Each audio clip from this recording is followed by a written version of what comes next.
And now, tonight's presentation of radio's outstanding theater of thrills, Suspense.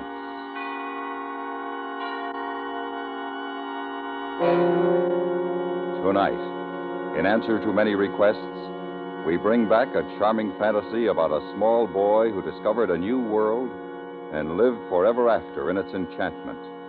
We call it The Cave.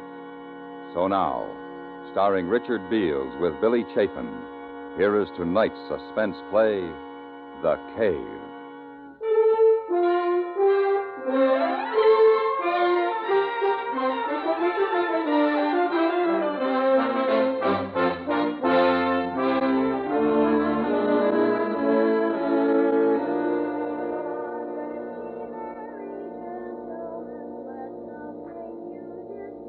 It's on days like this that I remember how it used to be before I found the cave.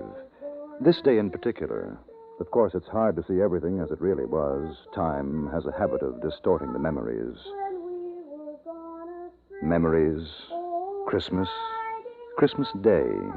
What a long time ago that was. I was 10, and an unpopular uncle had distinguished himself by giving me a flashlight. It was enormous. 4 batteries, and a most incredible gleam to its metal case. I couldn't wait to try it out. And because it was still early afternoon, I could think of only one place that was dark enough for the exciting test: the cave. The big cave, whose mouth was near the sand dunes and whose recess was rumored to be miles deep.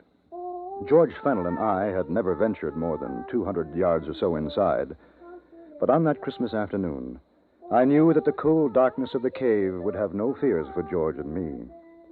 We met near the dunes, as arranged, to compare notes on our respective Christmas presents. It was quite warm, and the snow was beginning to melt in patches. A few gulls were wheeling about nearby.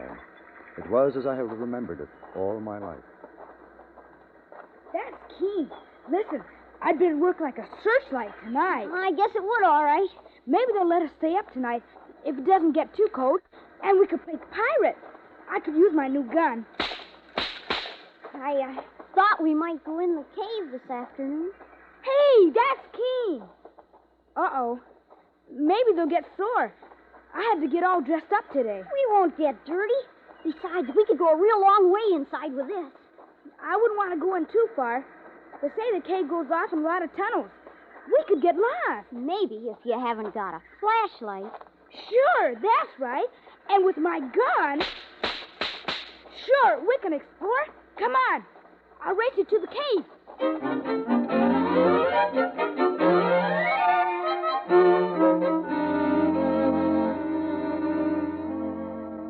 I won the race, and we stood at the entrance of the big cave. The arch had a span of about 25 feet, but just inside it widened until the walls were 70 feet apart and the ceiling over 50. As we passed from sunlight to shadow, I turned for a moment and looked down to the sea. At the water's edge, a gull stood motionless, looking up at us. Then, solemnly, as though with disapproval, it too turned about and gazed out over the water. The opening of the cave receded and became small, and we went deeper and deeper. Hey, shine it up there, Dan. Way up. Okay. Gee, I'll bet that's high. Well, a mile, I guess. You're silly. Maybe 100 feet. Boy, that's keen. Sounds like a real gun. Come on. Looks like the cave turns down there. See?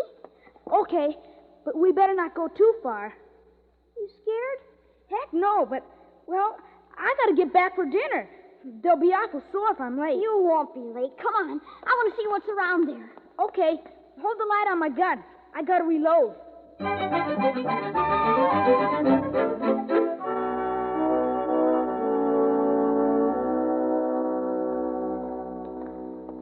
Fish? Whoever heard of fish in a stream like this? Where'd they come from? Where? I don't know. They say there are fish in caves sometimes. Flying fish.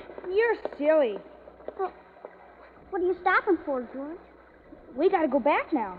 Why? Because it's late. How do you know which tunnel we took? How? Maybe we could get lost. Listen, George, maybe if we kept on going, we'll find treasure in here. Treasure? Stands to reason. Maybe like in the pirate book. Somebody came here and buried treasure. Henry Morgan or somebody. No. Sure, stands to reason. Everybody's like you. They say no, but just suppose. If no one's looked, how would they know? I think we better get back. Maybe tomorrow we can look. The cave's getting awful narrow. We might even find old pirates' bones and swords. You've got too much imagination. I've heard them saying so at home. I don't want to go any further. Well, I'm going to. Okay, give me the flashlight. No. You want to go back? You go back. In the dark. Oh, I don't want to go back. You go back in the dark. They'll be mad. It's late. Well, just for a little while. If we don't find anything, we'll go back. All right, but only a little while. Well, I'm thirsty. You better not drink out of that water. It's probably poison. Oh, why? Here, hold the light. I'm going to have a drink. There you are. See? I told you. Now you'll probably die. It's poison. No, it's soft. It's like the ocean. Hey, look. What? There, coming down the stream. That white thing. Yeah. Looks like a piece of paper. I'm going to get it. Hold on to my hand. You'll fall in. No. I got it. What is it? Well, looks like a handkerchief. That's silly. It's too small. Who use a handkerchief like that? Well, my mother does. Gee, hate to blow my nose on that. You can almost see through it. How'd it get down here? Who cares? Maybe it's a message. Huh? Like from someone in distress. I'm going home. Like a damsel in distress in the pirate book. We've got to find out. Give me my flashlight. We'll follow the stream.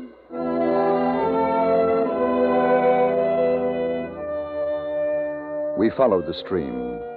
We walked by it as the cave twisted and curved. We didn't notice the passageway, which had been getting smaller all the time, suddenly widen out, and the stream, which was becoming a river, and the river was a river. Hey, What? where's the other side of the water? There isn't any. It keeps going. It's like a lake. Or maybe a sea. There's little waves. Dan? Huh? Turn the light around. The walls have gone. There's no walls. There must be. It's a cave. Hey, there's no top to it either. It's just too high to see. That's all. Let's go home. Let's go home right now. Oh, what are you afraid of? I'm not. But I'm hungry, and it's Christmas. And, well, I've got things to play with. Come on, Dan. Come on. I want to get outside. What'd you do that for? Turn on the light. Turn it on. Don't you notice something? Turn that on. Give it to me. No, wait a minute. I want you to see something. Give it to me. I'm not going to play with you. Give it. See what you've done? You dropped it in the water. It's all your fault. I didn't want to come here anyway. How are you going to get back? It's dark. No, it isn't. That's what I wanted you to see.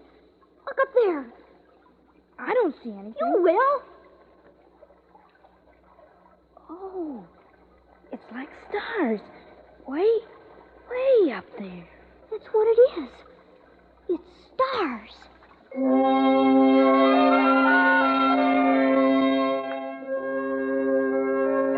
We stood there, George and I, 10 years old, and for a moment no longer afraid because of the wonder of the thing. There was light from a sky I knew I had never seen before. Yet I knew I was still in the big cave, because when I spoke, the echo of my voice returned. It's beautiful. I can't find the flashlight. The water's too deep. That's funny. You're always saying that. It's not going to be funny when you can't get home. Listen. Dan! Dan! Now you do it. What for? It's just an old echo. Go on. George! George! There. How can there be an echo when there's no cave anymore? You're just trying to scare me. Well, I'm going. You can come too if you want. Dan, please? I'll bet nobody's ever been in here ever. I'll bet we're the first. Except for pirates, maybe. Oh, I wish we could see more. If my mother hadn't taken our matches away, we could find our way out. Gee, Dan, it's night. Come on, please. I'm hungry. Somebody's here. Somebody else. Sounds like it's over there. No, don't go, Dan. Dan, I'm scared. I don't like this place. Go home if you want. I can see someone. Look. Gee. He's digging in the sand. Let's not go any closer, Dan. Let go of me. I want to see what he's doing. No. Look. There's some other people. They got swords. Aha! I caught you, Namby, you scurvy wretch. Look at him, bully. I just wanted to see if the treasure was still there. Shoot, I did. I'll show you what's there, you pot-bellied toad.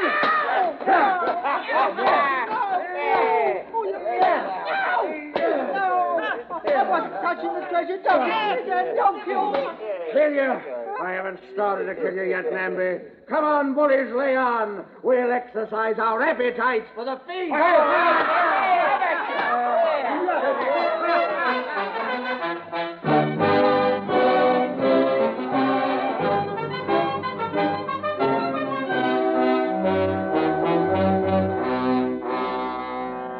You are listening to The Cave, tonight's presentation in radio's outstanding theater of thrills, Suspense.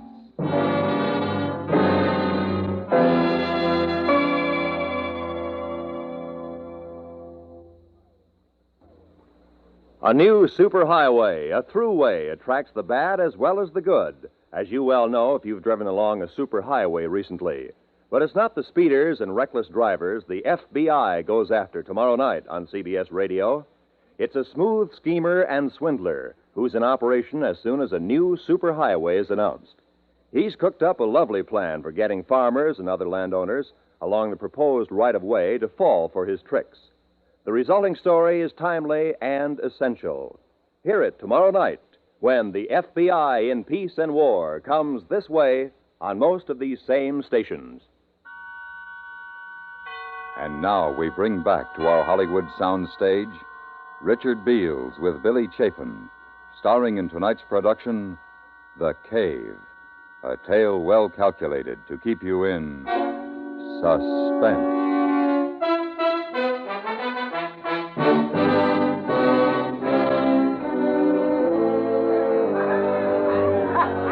In that faint light from the stars of another world, the world of the big cave, George and I watched. We could only see shadows until someone lit a lantern. And then I knew I'd been right. Pirates.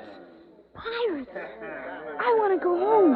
Pirates they were, the most glorious, the gaudiest pirates to sail under the Jolly Roger. The leader was a huge man with a fine, bushy beard and a voice like the trombone in the village band. How shall we cook him, bullies? Broiled or steamed? Oh, Captain, no. Now he's too tough a morsel for that, Captain. I says roast him. Roast it'll be. There's nothing like roast, Mandy. I always say so. Oh, no. But we'll cut out his heart first and feed it to the dog. Namby, you lily-livered aggravation. Say your prayer. He's going to kill him. I don't want to watch, Dan. Dan? Shut up. Who was that? I don't know, Captain. Sounded like a boy. A boy? A boy? Mayhap it was the Lady Alicia. Bill, she be in the dungeon, Gonfalon. Aye, that's true. Came from over there. Hold the lantern high, Sheriff. Aye, Captain. They'll get us, Dan. We've got to run. Don't be afraid. If you're not afraid, nothing can happen. Do you see anything, Gonfalon? Oh, nowt, but... Save us all.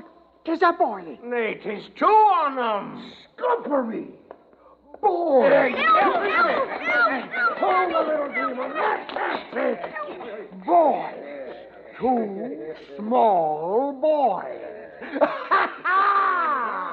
And now what shall we do with them, Captain? Hang 'em, I'll say. Hang 'em. They be after the treasure. You! Were it not Christmas, Namby, I should have turned you inside out. Hold your blister bladdering jaw, you. Aye, Captain, sir. Aye. Boy, what's your name? Dan Embry, sir. And that one? George. He's my friend, George. George Fennel. His father's a policeman. Where do you come from, boy? Greenfield. That's outside the cave. Cave? What cave? What do you do here? Whose spies be? Answer up now. We were just exploring, and we got here, that's all. Exploring? Where be your ship? We didn't come in a ship. No ship? They're boys, Captain. What harm can they do? Come, it's Christmas. I say feed them and send them on their way. What's Christmas got to do with it? If they be spies, it's the plank. No, we're not spies, honest. We'll look into this further. Meantime, the goose and suckling pig should be ready. I say it's time for the feast. How say you, buddy? Be a hungry boy. Yes? And him. He's hungry, too. Then join us in a Merry Christmas. For no man can say Captain Blackton lacks the Christian spirit. Am I right, Namby? Oh, you're right, Captain. Right as a rail. I'd have slit your gullet if you said me nay. Merry Christmas, and break out the rum.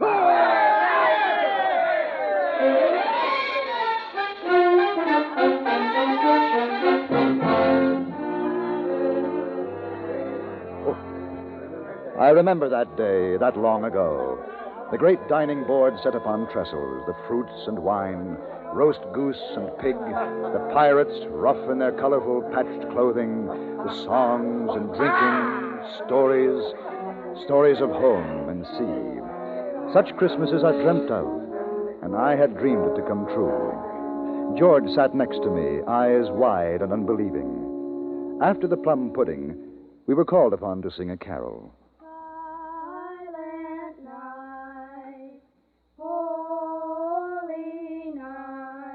As we sang, they became quiet, and each sat lost with his own thoughts of sweetness and sadness. The little man, Namby, bird-like and asleep. Gonfalon, thin as a twig, a patch over one eye, the other kindly and wise. Schill and the captain, tears coursing down their cheeks. These were my pirates, my own.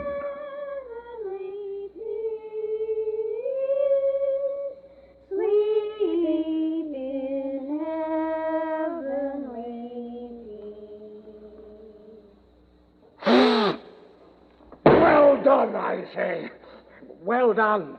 A dollop of rum for the boy. Captain, this been a happy day with us. Let's share it with those less fortunate. Less fortunate? Who? We are all well met. Well, that Lady Alicia. Nay, she be our prisoner. And until ransom be paid, so she will remain. Oh, what matter if she grace our table for the evening? It's been a long time since a woman has been with us. Very well. Send the prisoner here. Fetch her from the dungeon.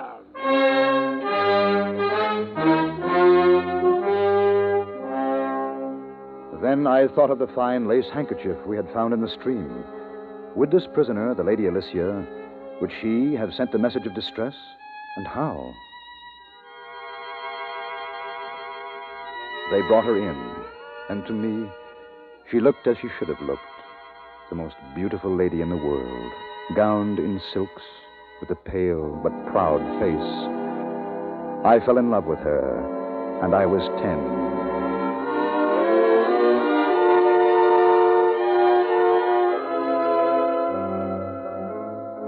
As the night wore on, the pirates grew drowsy, and one after another their heads drooped, and soon all were asleep. Even George, sitting small in his great chair, nodded. I went to the Lady Alicia's side. It was your handkerchief we found in the stream, wasn't it? Yes, I had not dared to hope. But they have you locked in a dungeon. Beyond my window is a running brook. I prayed that when I dropped the kerchief, it would by some happy chance be discovered. Well, I found it all right. You are very brave to have come here. Well, how long have they kept you prisoner? 6 months now. We were sailing to the Indies. Our ship was taken, and I alone survived. Now they hold me for ransom. Oh, that's terrible. Gosh, I wish I could do something to save you. There is nothing. Oh, I know I'm not very big, but maybe I could fight them. There are too many for you. Dan, they're all asleep. Come on, we can get away now. Let's go home. Home? Sure.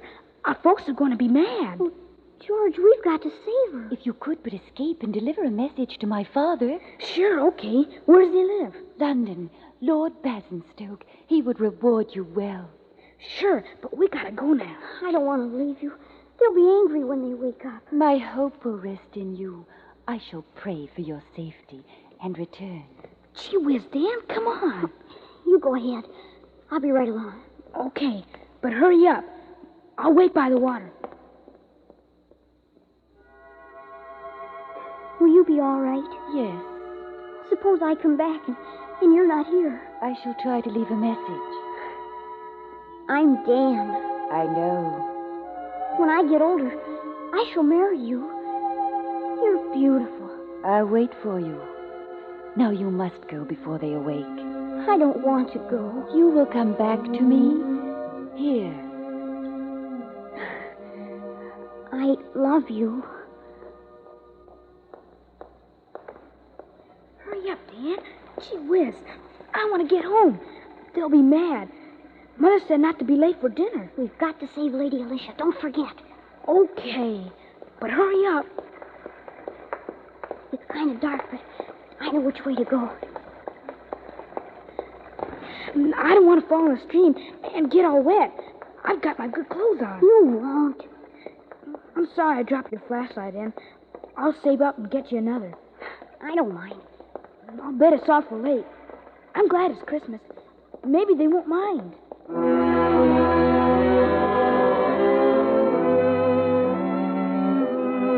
We followed the tunnels, one to the other. The stream flowed with us, urging us on.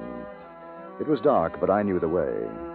We felt along the damp walls of the cave, and at every step we moved further away from my world. Suddenly, from a great distance, we saw a tiny circle of light, a dot which grew and grew until it was the size of a golden sovereign. There it is, Dan. It's the entrance, and it's still light out. I won't be late for dinner. And I was afraid. I was afraid because I knew that when I stepped out into that sunlight, I should never be able to find my way back again. Never. Hey, what are you stopping for? Why? George, If we can run, we can make it home before the sun goes down. For Pete's sakes, Dan, what's the matter with you? I'm not coming with you. I've got to go back. Go back? What do you want to do that for? I've got to. I don't want to leave her. The pirates. I want to go back. Pirates? Who? The Lady Alicia. Gee whiz, Dan, come on. It's only a game. Come on. You've forgotten. I knew you would. I'm not going with you. You better. I'll tell your mother, and you get it. Goodbye, George. Dan? Dan, come back, Dan. What's the matter with you? Dan? You'll get lost, Dan. Dan, don't go in there. We've played long enough. Come back. Come back, Dan. Dan. Hey, Dan.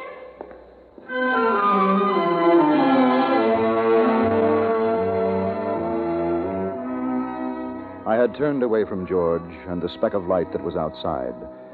His voice had followed me, plaintive and lonely. Then, as I found the stream again, there was no sound but that of gentle water and my own steps. And the stream became a river, and the river broadened. The walls of the cave fell away, and I'd found my pirates again.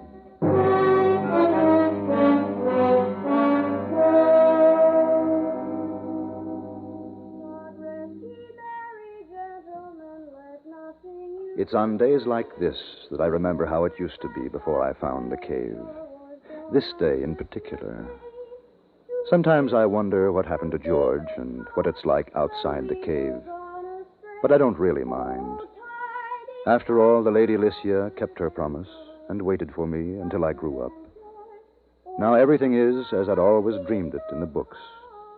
Oh, Captain Blackton? He's still here. A little less ferocious, perhaps, than 20 years ago. Captain, Yes, Blackton. if you and Milady are ready, sir, the turkeys be cooked and the men wait in your pleasure. Very well, Blackton. Thank you. And a Merry Christmas. Thank you, Captain. Thank you, sir. And a Merry Christmas to you, sir.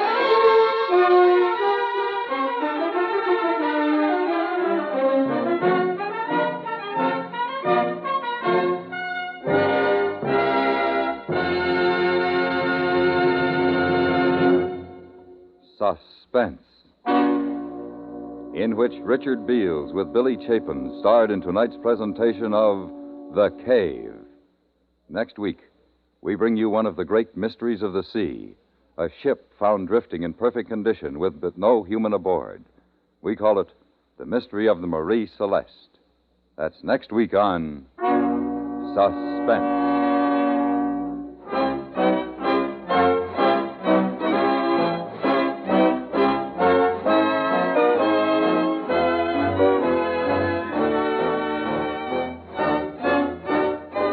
Suspense is produced and directed by Anthony Ellis, who also wrote tonight's script. The music was composed by Rene Garrigang and conducted by Wilbur Hatch. Featured in the cast were John Daner, Hans Conried, Ben Wright, Lawrence Dobkin, Ellen Morgan, and Raymond Lawrence. Next Saturday, Christmas Eve, the whole nation is invited to the largest carol services ever held. CBS Radio is bringing you its great star, Bing Crosby, in a full hour of the beloved Christmas hymns and songs and airs from olden times to the present. You and your family are cordially invited to gather around your own Christmas tree as millions of other families gather around their trees and sing with this wonderful balladeer. From points all over the country and the world, Bing will also bring you the Yuletide songs of special localities and foreign nations. Next Saturday, Christmas Eve, as America sings with Bing on most of these same CBS radio stations, you and your family join in. Stay tuned now for 5 minutes of CBS Radio News, to be followed on most of these same stations by The Jack Carson Show.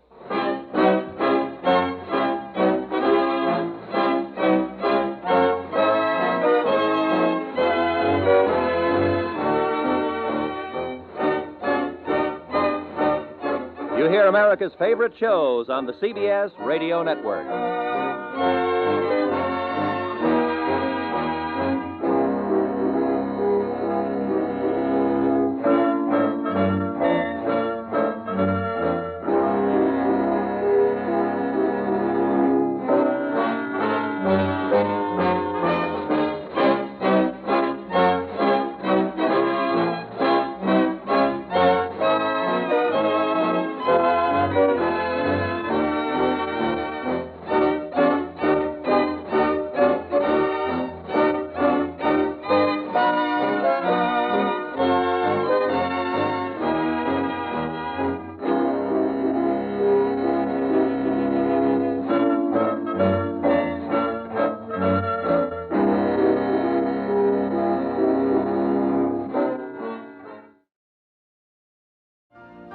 You've been listening to the OTR Gold Network.